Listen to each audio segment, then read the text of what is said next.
Welcome to The Design Board, a podcast created by the team at Upspring that focuses on design, development, and everything in between. We invite innovators in our industry and explore topics that support your growth in every way. The Design Board is a proud member of Surround, a podcast network from Sandow Design Group featuring the architecture and design industry's premier shows. Check it out at surroundpodcast.com. Welcome, everyone, to The Design Board, a podcast by Upspring that focuses on design, development, and everything in between. We host innovators in our industry and explore topics that support your growth in every way.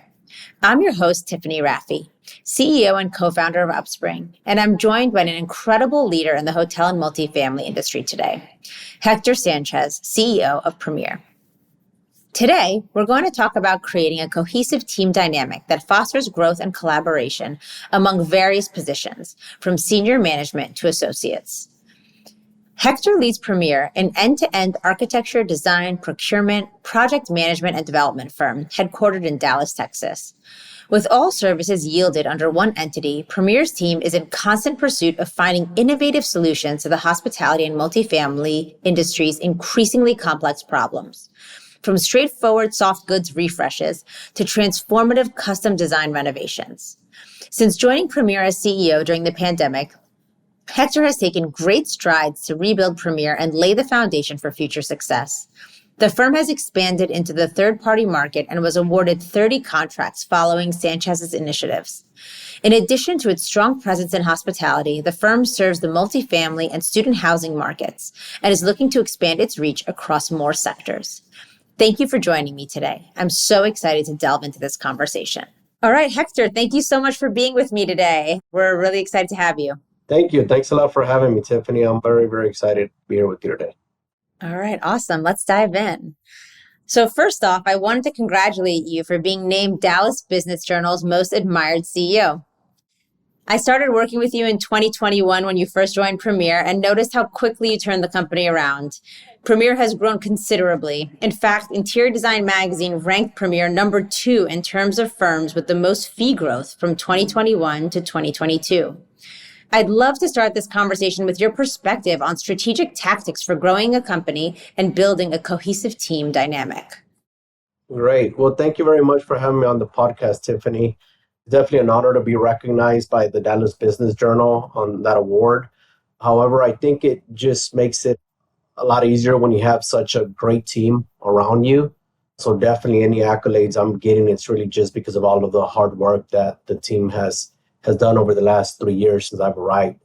You know, when I joined Premier in 2020, it was right in the middle of the pandemic. To say things were slow is probably an understatement in the hotel world, as you quite remember. However, you know, as far as growing a company, you know, the history of the company was before 2020, before I arrived, everything that we did was for our parent company, right? At that time, they owned about 135, 140 hotels. We literally did everything for those companies from A to Z. And, you know, and here you have a very, very great company, which is Premier, and the rest of the world just they haven't had an opportunity to actually see it and experience it. So with that said, you know, I think it was, I'm not going to say it wasn't a lot of work to grow the company, but I think we had everything. It wasn't like a brand new company. We had everything there within Premier to be able to grow it to where it is today. You know, when I took over the company, we had 34 employees, 34 associates. Right now, we're closer to about 140. So we've grown tremendously in the last 3 years. You know, I think in terms of strategic tactics for growing a company, one of the main things that we did when I came on board was really just understanding our core strengths and leveraging them. The second was really creating trust within our team, and not just within our team, our customers as well, and just really just being very, very customer centric. And for Premier, it wasn't just providing all of these design services, right? Because we have interior design and architect and project management and procurement. It was a lot more about creating that trust and that lifelong relationship with the customers. You know, our team always tells our customers, and I don't think it's just something that we say, something that we live by. We don't want their next project. We want their next 50. And there's only a way of doing that, and that's really by creating trust, right, with the customers. And then I think as far as building a cohesive team dynamic, I think a lot of people say it, right, that people are the most important thing in a business. It's not really about saying it. I very much believe it. And I think if you spoke to anyone in our staff, they would probably hopefully say say the same thing. When you look at many of our roles, our senior roles in the organization, a lot of them have been here over 10 years and a lot of them are brand new things. We used to outsource architecture, for example. We no longer do that. We outsource some of it. And it's really just creating an environment where in every single project you're going to have issues, right? But when you have those issues, it's about how you rise to those issues. Are you going to go and point the finger, or are you just going to own the issues with your team and create an environment where people can speak up and people are not afraid to say, hey, I made a mistake. And I think we've done that very, very well. One of our executives, one of the favorite things that he likes to say is bad news doesn't get better with time. So we're very much about getting in front of the issues and then working on them as a team. I think has been very good. And I think people understand that we will make mistakes. We'll put something in place to make sure those mistakes don't happen again.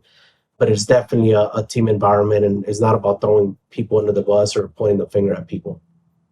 I love that. You said bad news doesn't get better with time. I have not heard that, but that is great. So true. I believe it, right? It's like, hey, if we screw up, it is just own it and let's figure out what we need to do to put it in place. And in our meetings, it's never about who did what. Sure, that's important because we want to understand really what happened, but it's really about providing a solution to whatever it is that happened. And we'll fix that. And then the next project, you're dealing with people and you're dealing with a lot of outside parties, something else will happen. Of course.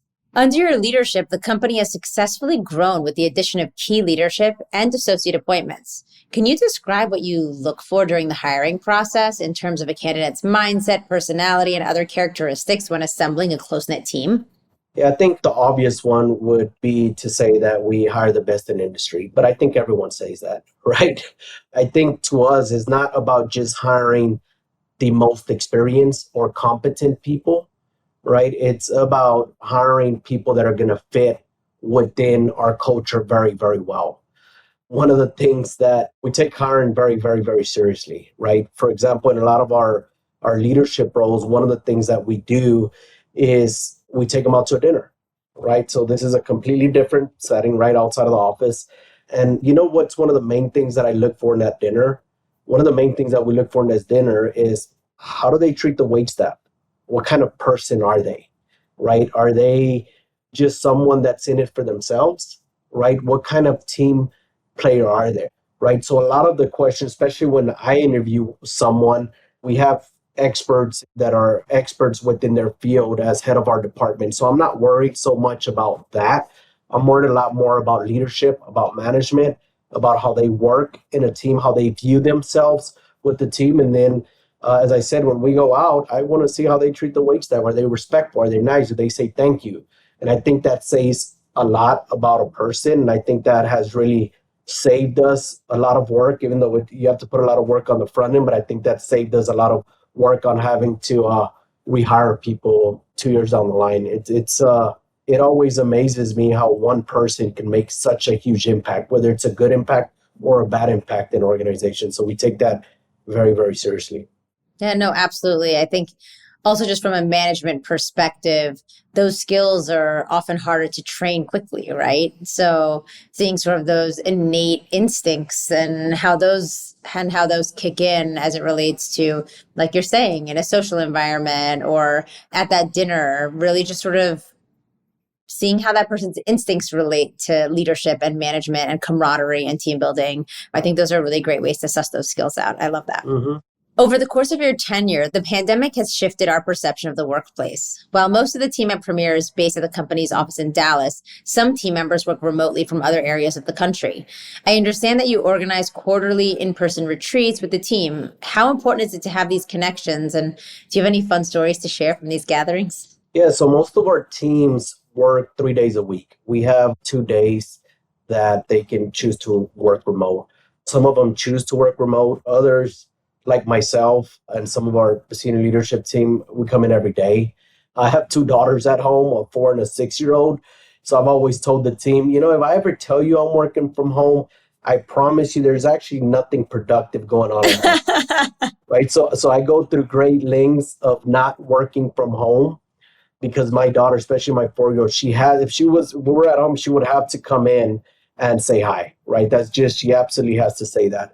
So, the quarterly in-person retreats, I think they're amazing. We have a couple of different ones. We have a company quarterly event, and then each department also has a quarterly event that they do jointly with another department. So that helps them work a lot closer with another department.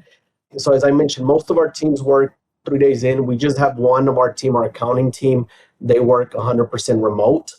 So I think we do a lot of fun stuff during these things, right? I would say one of the funny stories, let's just say that I am a little bit on the competitive side, and let's say I don't have an issue going around talking mess, and I do it right at the beginning, right before we've even started anything. So sometimes that has worked out good for me, but many times it has not. I end up not hearing the end of it for like another 3 to 4 days if I'm lucky. So yeah, I think that's been one of the things that happens pretty much in every outing we have. Hector, you and I are cut from the same cloth. There's still a 2019 laser tag incident that haunts me, so don't worry about it. It's all okay. It never goes away, though. You just have to own it, right? Exactly. And then to me, I keep it in the next is like, well, kind of brought it upon myself.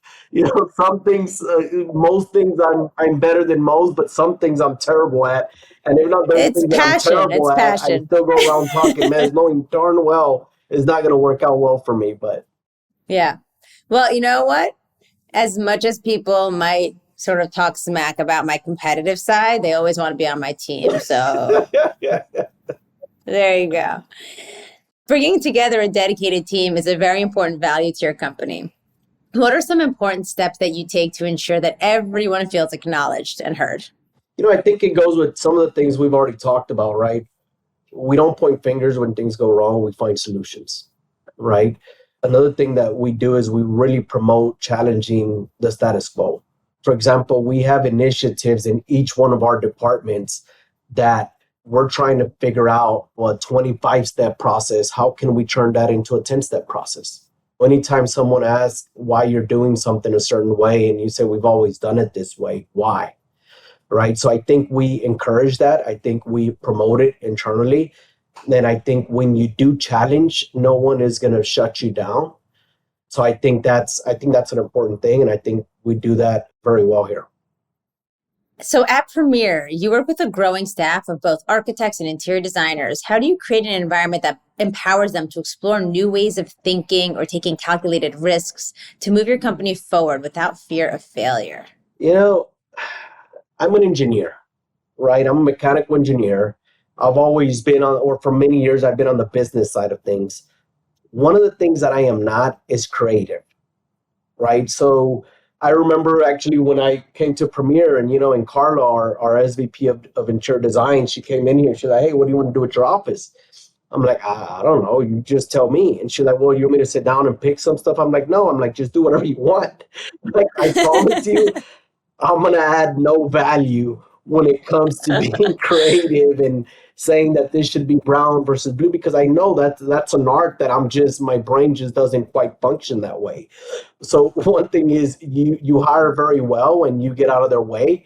I think especially when it comes to interior design and architecture is one of those areas where literally we have two great leaders there. Carla has been with us for, I believe, 11, 12 years. Before that, she was at another design firm running their Dallas office for about another 10, 15 years. Very, very experienced, very, very well known in the industry. And then we just hired Patrick Burke. Patrick Burke, he's our SVP over architecture. A lot of experience, used to own his own firm, grew that to a very, very nice sized firm. Same thing, right? Is I work for them. They come in, they tell me what they need. I'll won't say that I won't challenge certain things because I will. That's my job. But ultimately, I just get out of the way and they know that I'm there as a support staff. Absolutely. Sarah and I actually started Upspring when we were seniors in college 14 years ago. And so I think what you're saying is the only way we've survived is hire people who know more than you do, right? And that can be a really challenging thing from a leadership perspective. It's know what you know what you don't know, hire the people who know more than you do, and then stay in your lane, right? Yeah, no, absolutely. It's always challenging, right? And I see it a lot when people move from like individual contributor role to a management role, right? They view that the reason they made it there is because they were probably one of the best ones when they were in the individual contributor role. However, as you move up in the organization, as you know, even the things that you do know, you have to let them go, right? And it's a challenge, right, for most people, because let's be honest, we're all a little bit biased and we think that we do things better than other people. That's not necessarily true. We just think that's the way it is. So you just have to know when to hire people for things that you don't know, and when to let people do things even that you think you know. Absolutely. And in those failures, it's less about avoiding those failures, but providing a safety net, right? There's no growth without difficulty, and there's no learning without failure. And really stop trying to avoid necessarily those things, but rather create an environment where it's okay for those failures to occur, right? Within Yeah, reason. and the worst situations in my career are the most challenging ones, is where I've learned the most, unfortunately. Right? Of It's course, just no growth without discomfort. exactly. In a recent interview, you mentioned that you offer an approachable leadership style to your company. Can you offer us some examples of your approach and explain why it's so important? You know, it kind of goes with one of the things I mentioned earlier, right? I truly view, that my role is to work for my team. When I was interviewing for the role here at Premier, I was very blessed to be able to interview with some folks that would actually eventually report to me. And I remember one of the gentlemen that I interviewed with was Mike Funk. He looks over our contract and engineering team. And I mentioned this to him, that I believe that my role really was to work for them. And he said, okay, cool, whatever. He probably thought himself, everybody says that. And then a few months later, and he even mentioned it not that long ago, he said, I still remember you told me that. And I see that that's the way you operate.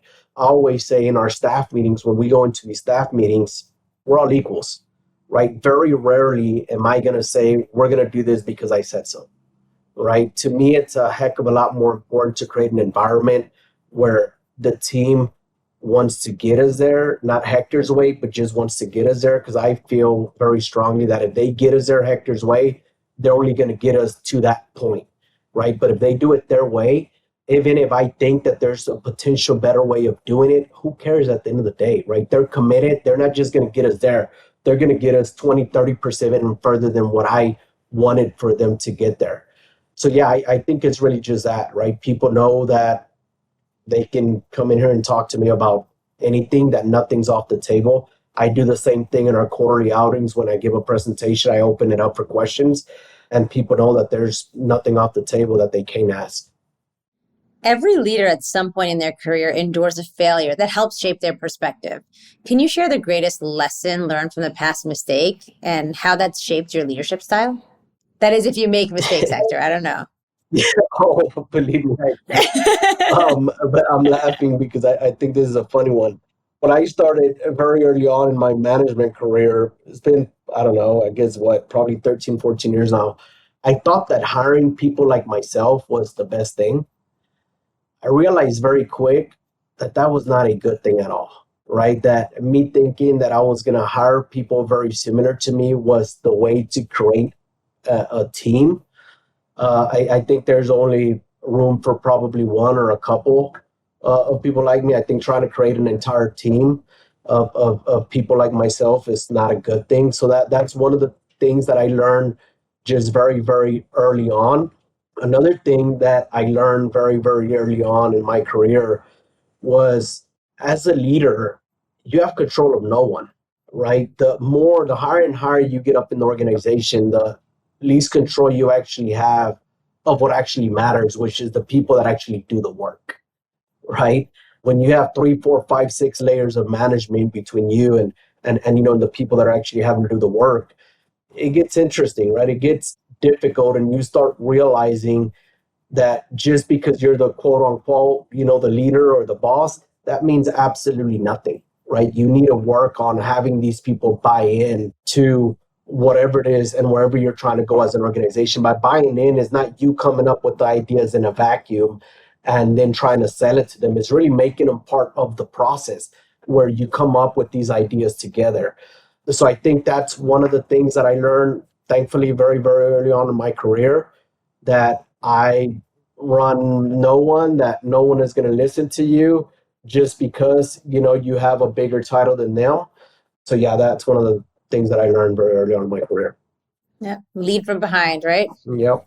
Premier is a team within a team. You have architects, designers, project managers, purchasing agents, etc., all working under one roof.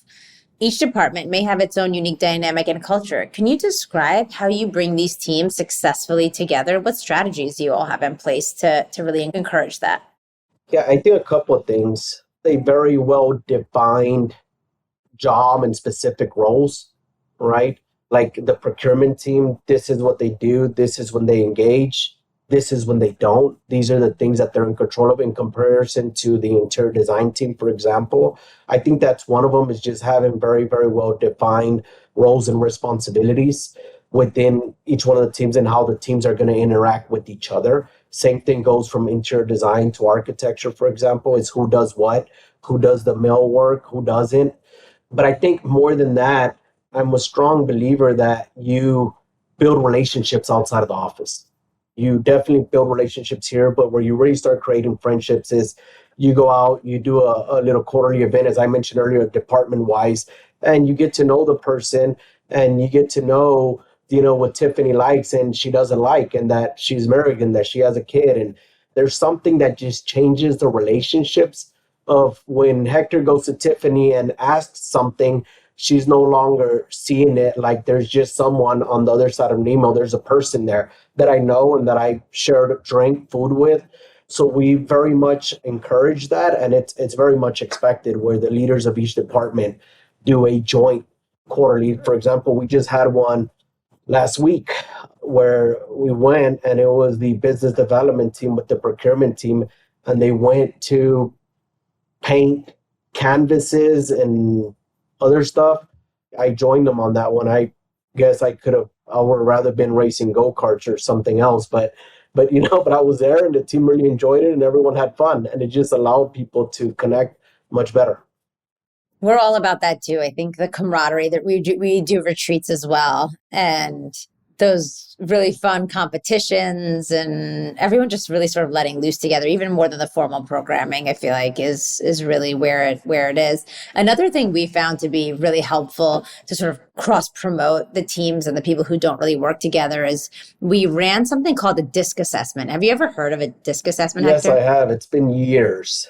So it's actually so fun. We ran the DISC assessment, and then everyone's sort of grouped by their personality types, and you're seeing sort of who's like who. And I'm seeing in meetings now, people are sort of pulling up profiles or being like, oh, they're in, D personality or whatever it might be, and sort of laughing off something that might have happened. But it really found a way to redistribute the team in a way that wasn't focused on their departments or divisions or their specializations. So now we have all new coming employees take the DISC assessment before they arrive, and it all sort of goes into a pool, which is really nice. Then we run those trainings for, anyone new every so often, but I've also found that to be kind of a fun way to sort of build camaraderie and have people understand each other, right? Who are not in necessarily the same areas. So do of the you company. separate them based on the personality? Is that kind of what you do, or? It's awesome. So in the DISC assessment, there's a letter associated with the 4 different personality types, and they're so spot on. It's really sort of fun to see. And then some of the managers actually now, when we build teams, because we build our teams by client, they're not fixed teams, which really gives people the chance to sort of work alongside one another, but they'll pull up everyone's DISC profile so they can all read, right? How do we work together best? And what's the best way for us to collaborate and to understand each other? You have people who are a little bit more reserved and perfectionist, and others who might be a little bit more dominant in that team environment. But it's an interesting way to sort of view teammates that's different from, all other ways we might otherwise qualify them. That's awesome. That's actually a good idea. I've used it in the past, but it's really been, like you said, a personality test to allow you to understand a little bit more when I'm interacting with Tiffany, how Tiffany thinks, why she does certain things, why certain things are very important to her that to me I could absolutely care less about, right? But it's really been more around that more than trying to figure out. But that's actually a very good idea. I might have to. It's also just a lot of fun, right? It's something to kind of come together on one of those trainings. I think the professional development trainings, the ones that are a little bit more approachable and fun, even just like management feedback trainings and things like that, just giving people an opportunity to sort of come together and to speak a common language, right? You start to see those phrases that they learn in these trainings sort of come up, in conversation and through exercises. So we found that to be another great way in addition to the retreats.